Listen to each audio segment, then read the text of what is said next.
Assalamualaikum warahmatullahi wabarakatuh. Tepang deui sareng simkuring Ujang Comro. Seperti biasa dinu danget ye simkuring bade nyaritakeun deui caritaan dongeng bahasa Sunda. Anu pikeun jadi temana dinu dongengan ieu nyaeta ngeunaan Nyi Permatasari. Mangga atuh ka pamiasa wilujeng didangukeun.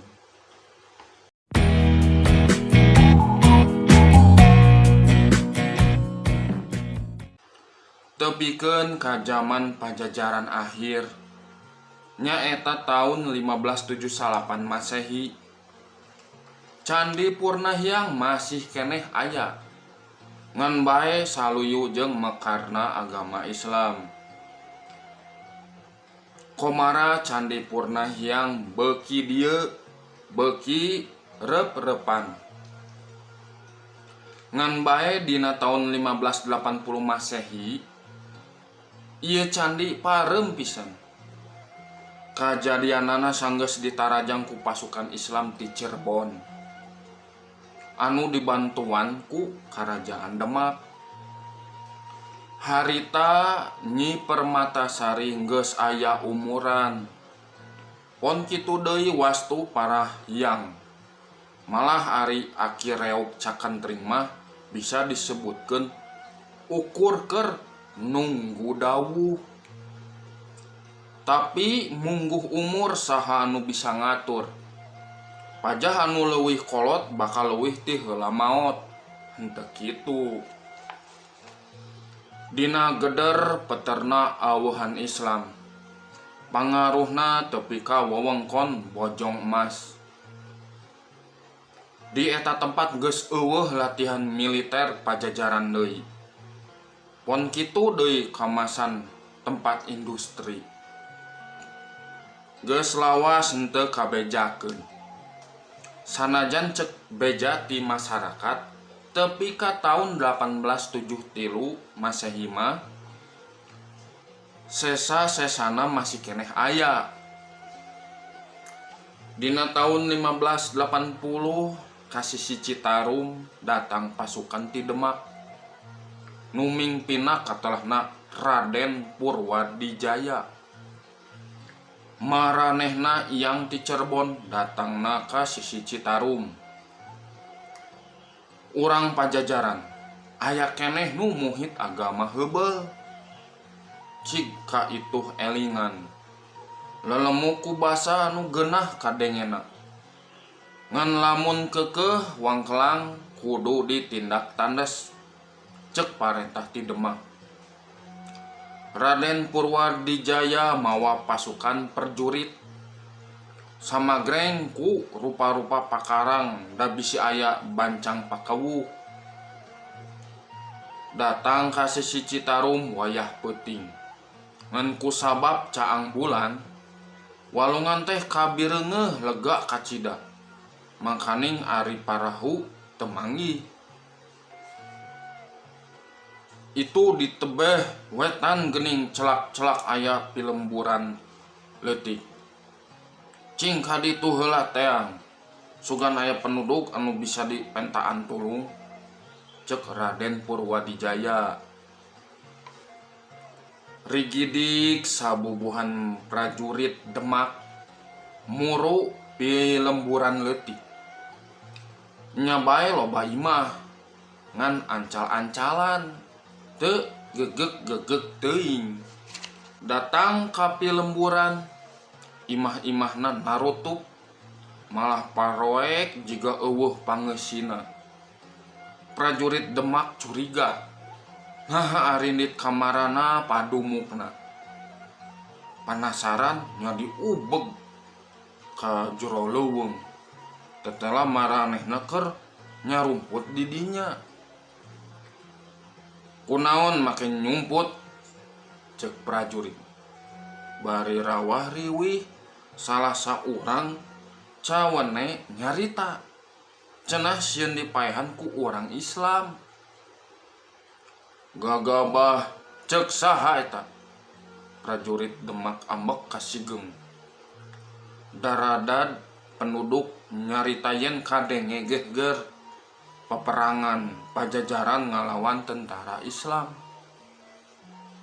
Di Sunda Kalapa perang, di Banten perang, di Pulasari perang. Loba anu silih paehan. Cek penduduk nu ngadenge careurikna bekirean. Silih paehan teh dina peperangan, ari teu pupuguh mah piraku. Cek prajurit Demak sorana tarik. Tapi anggar we penduduk mah sieuneun. Keur mah eta prajurit Demak teh datangna peupeting bari samegreng ku pakarang seukeut. Moal dikukumaha komo mun geus saihwan mah tinggalkeun agama nu heubeul. Geus teu luyu jeung zaman. Andi kakabeh kudu pindah kana agama anu mawa kasalametan. Mun aya nu rek datang tapi niatna hayang ngaganggu kana eta candi, sabubuhan buaya bakal megat anu rek mentas. Jigana eta buaya anu loba teh ngarti yen urang Demak daratangna ka dinya rek ganggu ka padumuk candi. Nu matak samemeh tepi oge parahu anu ditumpakan ku prajurit Demak teh geus dipegat. Mireunggeuh geus aya sabubuhan prajurit Demak anu jadi korban panarajang buaya. Salah saurang geuwat ngabejaan ka anu jadi lulugu pasukan. Nyaeta Raden Purwadijaya. Kangjeng Patih dipayun aya marabahaya. Cek prajurit. Marabahaya naon? Atuh daradat prajurit nerangkeun yen sawaktu balat Demak rek mentasan Citarum, di tengah walungan dipegatan ku sabubuhan buaya. Buaya teh jiga nu ngarti ngahalangan sareng narajang kabalat Demak anu seja ngadongkapan candi. Cek prajurit mere laporan. Raden Purwadijaya ngahuleung ngaraga meneng. Tur ari geus kitu mah manehna unggut-unggutan. Tetela padumuk candi geus ngagunakeun buaya ka jajaden ti bangsa siluman. Jadi beuki kaciri bae kumaha anjeun inajeun maranehna nu ngajaga kasalamatan dirina ku cara ngagunakeun tanaga siluman. Cek Raden Purwadijaya. Janten kumaha atuh urang salajengna Kangjeng Patih. Cek prajurit nganti timbalan. Urang teh datangna ka dieu mawa niat suci nyaeta ngelingan batur tina jalan sasar. Jadi sakumaha gedena bahaya ieu tarekah kudu terus dijalankeun. Cek Raden Purwadijaya. Tur ari geus kitu mah manehna anu mingpin pasukan pikeun mentasan walungan. Kusabab peuting geus ganti ku beurang, pasukan Demak sarolat subuh heula. Rengse salat kakareng ngabring ka sisi Citarum. Prajurit Demak korban serangan buaya, sawareh nyang saya teu nyawaan. Sawareh leungit nyawa ka mandi, buaya oge geus leungit nyawa ka mandi. Ngan bae Raden Purwadijaya henteu ngarasa longsong dumeh teu mireungeun buaya. Cek pikirna. Buaya can jauh tina tempatna, ngan keur aya di panyumputan. Tangtu maranehna bakal nyareunghap deui saumpama kaula turun ka walungan. Cek pikir Raden Purwadijaya. Tapi najan geus kapikir kitu, ieu patih ti Demak teh teu ngolembar tina tugas. Malah manehna turun tuturubun ngadeukeutan sisi walungan.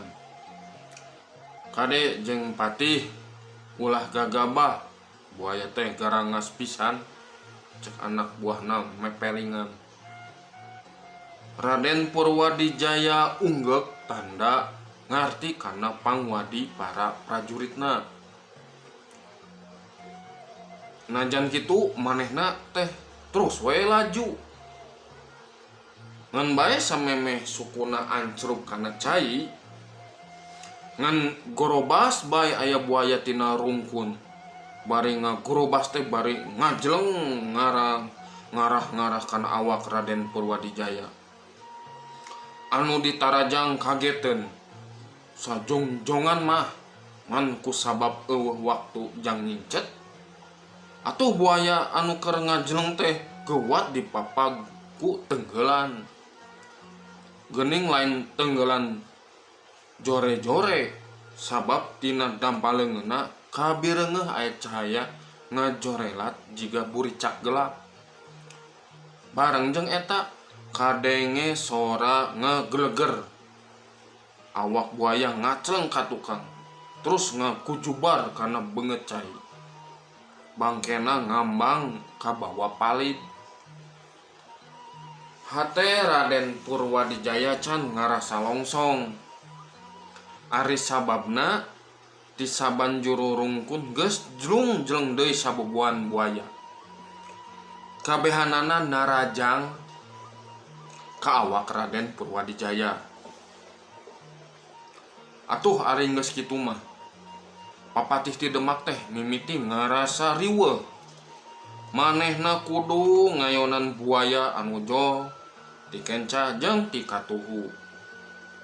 Malah aya buaya anu awakna mumbul ngaluhuran embun-embun manehna pisan. Hiji dua buaya bisa ditenggel ku dampaleungeun anu ngaluarkeun cahaya kilat. Tapi hiji dua buaya geus bisa ngababukeun buntutna kana awak Raden Purwadijaya. Dibabu ku buntut buaya anu sakitu badag jeung panjang tur ragagak ku cucuk. Awak Raden Purwadijaya kapangpeungkeun kana juru sedong. Sabot awakna ngajeng jahe keneh, sabubuhan buaya geus ngudag rek ngarah pati. Mireunggeuh kitu atuh para prajurit Demak ge teu cicingeun. Bari mekal rupa-rupa pakarang seukeut. Maranehna narajang muru sisi sedong. Geus kitu hut-het ngecer sabubuhan buaya anu rek ngakalakeun nu jadi lulugu pasukan. Atuh ari geus kitu mah ngander bae bitotama antara sabubuhan jalma ngalawan sabubuhan buaya. Jalma nu samagreng ku rupa-rupa pakarang seukeut ngalawan babukan buntut buaya anu oge sarua ranggeteng seukeut. Sasat perang rongkah sabab ti dua pihakana geus aya anu jadi korban. Loba prajurit anu jadi korban bintihan buntut buaya.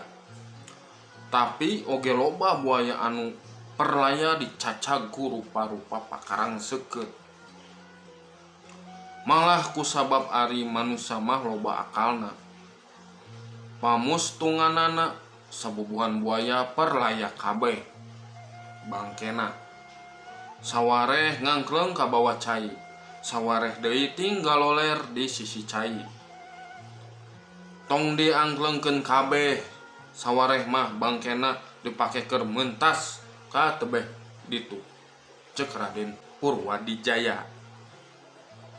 Anu di sababaraha bagean awakna aya tatu ladang dibintih atawa dicakar ku kuku buaya. Prajurit Demak asa kaingetan yen pikeun meuntasan walungan anu sakitu rubakna teh butuh parahu. Kusabab eueuh parahu, atuh bangke buaya kapaksa kudu dipake meuntas. Atuh ari geus kitu mah maranehna nggunakeun bangke buaya jeung meuntasan Citarum. Anu kabeneran bisa ngojay. Nya ngojay mun rada capek leungeunna nangkel kana bangke buaya. Akhirna sakumna prajurit geus bisa hanjat ka pentas. Malah ari geus kitu mah Raden Purwadijaya geuwat ngajakan anak buahna pikeun ngadeukeutan pakarang Candi Purnahyang. Mimitina nece hambalan nu aya di hareupeun lawang saketeng. Tapi sabenerna mah henteu kudu rerencepan, sebab ari nu dumukna mah geus mapagkeun di lawang candi. Nyai Permatasari Aki Reog Cakentring jeung Wastu Parahyang geus ngajarga dina tetecean candi mapagkeun anu datang. Ari geus kaponcongok kitu mah balad di Demak teh rada rundag-randeg jiga anu kasima. Kumahan teu rek kitu, sabab anu tiluan teh sanajan geus karolot tapi kabireungeuh si mana. Nyi Permatasari anu jadi lulugu di eta candi umurna kira-kira 50 tahunan. Masih keneh geulis campernik, pakaian sing sarua bodas. Aki Reog Cakentring umurna geus 100, tapi teu bongkok-bongkok teuing. Wastu Parahyang datangna anyar ka Candi Purnahyang teh, tapi kacida satya satuhuna dina makihkeun karegejegan candi. Tiluanana mapagkeun tatamu kalawan somea. Sanajan apal niatna tamu lain jang kahadean kalumangsungan hirup Candi Purnahyang. Sampurasun, kasakumna pangeusi ieu candi, cek Raden Purwadijaya uluk salam. Rampes, bagea mangga karalebet, ieu teh tatamu ti meuni, semah ti mana tumorojog tanpa dararatan. Pangapunten dumeh kami tiluan henteu ngahormat samistina, cek Aki Reog Cakentring ngomongna hampir rarojeng taweh wo. Kaula datang ti Demak. Aki, maksudna kaula tumorojog tanpa raratan ku hayangna nyampurnakeun akhlak umat, cek Raden Purwadijaya. Mulia pisan atuh salira teh, cek Aki Reog Cakentring. Namung naha atuh akhlak salira oge jiga acan sampurna jalu, omongna deui. Naha make kumawani nyebut kitu Aki? Nah, acan apal kitu Islam teh agama anu pangsampurnana. Teu pisan-pisan kumawantun cumarios kitu. Jisim kaula mah ukur ludeng nyebatkeun yen akhlak salira henteu acan sampurna teh, tembal Aki Cakentring. Teriuk-riuk sieun dumeh Raden Purwadijaya nyurang. Ari para prajurit Demak kabireungeuh geus taki-taki mesat gobang. Naon buktina akhlak kaula acan sampurna? Itu ingon-ingon jisim kaula ku salira sabalat-balat dipateni, padahal da satomah teu tuah teu dosa, cek Aki Reog Cakentring. Lamun henteu ngahalang-halang pamaksudan kaula mah sabubuhan buaya teh moal dikuak kieu, tapi ku sabab deuk ganggu nya kapaksa dipaehan. Ongkoh eta buaya teh siluman sabangsa jin. Dina agama kaula mah dipahing miara nu kitu patut, tembal Raden Purwadijaya. Buaya teh dihaja dipelak didinya, fungsina jang ngajaga keamanan tina gangguan jalma jahat. Ayeuna mah Nyi Permatasari anu nembalan, ulah gagabah nganggap kaula jalma jahat. Nah tadi ku Andika teu pati kadenge yen kaula datang kadi teh eudeg nyampurnakeun akhlak, cek Raden Purwadijaya nulak cangkeng. Sok ti ayeuna keneh hancurkeun eta berhala. Sakur jalma anu aya di dieu kudu pindah agama, omong Raden Purwadijaya deui. Ngan bae boh aki reog cakentring boh Nyi Permatasari katut wastu parahyang nolak sapa jodogan kana parentah Raden Purwadijaya anu sifatna paksa pirusa. Malah tina ukur pacental-cental parebut bebeneran pamustunganana gerbae garlut. Raden Purwadijaya jeung sabubuhan prajuritna ngepung-ngepung jalma tiluan.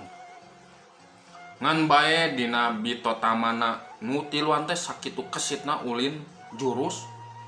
Nyi Permatasari sanajan pangawak awewe ari dina ngaluarkeun tanaga mah manis sakitu bedasna. Hiat. Nyi Permatasari ludeng gelut patutunggalan ngalawan Raden Purwadijaya. Ari wastu parahyang dikepung-kepung ku sabubuhan prajurit Demak. Ukur sababaraha jurus aki reog cakentring ngejat kaluar ti pakalangan. Manehna teu tulus ilu biung. Bisa jadi alatan geus tada kaduga ngaluarkeun tanaga angot jang bitotama mah. Pamustunganana gawena teh lalajo we. Ngan untungna prajurit Demak henteu hayang narajang ka manehna. Hiat. Raden Purwadijaya jadi lawan anu saimbang. Mun manehna nenggel dibales ku tenggelan. Mun manehna najong dibales ku tajongan. Ngan bae ari geus sababaraha jurus mah bet Raden Purwadijaya anu kadeseh sababaraha kali tenggelan Nyi Permatasari make kena sagala. Boh kena kana harigu, boh kena kana tarang. Pon kitu deui wastu parahyang ieu lalaki umur 47 tahun teh gagah rongkah teu risi dikepungku sabubuhan prajurit Demak. Padahal manehna mah teu ngagunakeun pakarang, teu jiga prajurit Demak. Waktu prajurit Demak pada ngahembatkeun pakarangna masing-masing, wastu parahyang lain mundur tapi kalahkah ngajleng miheulaan ukur sakilat. Kabeh pakarang prajurit anu dareukeut geus bisa kajabel. Tur ari geus kitu mah dibalangkeun ka tengah Citarum. Mirenggeh kitu nu sejenna rada rumegag. Maranehna teu ludeungeun gagabah narajang ka hareup. Atuh mirenggeh kitu mah wastu parahyang beuki gede hate pikeun miheulaan narajang ka hareup. Teuing urang Demak nenggeus carapeun bae. Teuing memang nu duaan jarago jurus. Buktina teu kungsi lila balad Demak bubar katawuran. Marantas deui ka tebeh wetan bari Kokojayan. Tah sakitu pamiarsa dongeng ti simkuringnya anu pikeun ieu dongeng Sasakala Bojong Mas ngeunaan Nyi Permatasari nya kalanjutan bagian anu katilu. Dinu ieu caritan teh nya jelas lah gitu aya sejarah ngeunaan hiji tempat dinu petilasan anu nya ngandung carita lah sejarah tempat eta teh nu pikeun engkena meureun anu jadi patembahan gitu buat atau nya panyiaran agama Islam da kapungkur mah masih keneh zaman kerajaan mah ya kepercayaan kolot lah sepuh lah gitu duka benteng-benteng kepercayaannya agama-agama tertentu serta acan agama cahaya Islam yang masuk lebet ka wilayah nu ayeuna janten Pajajaran teh.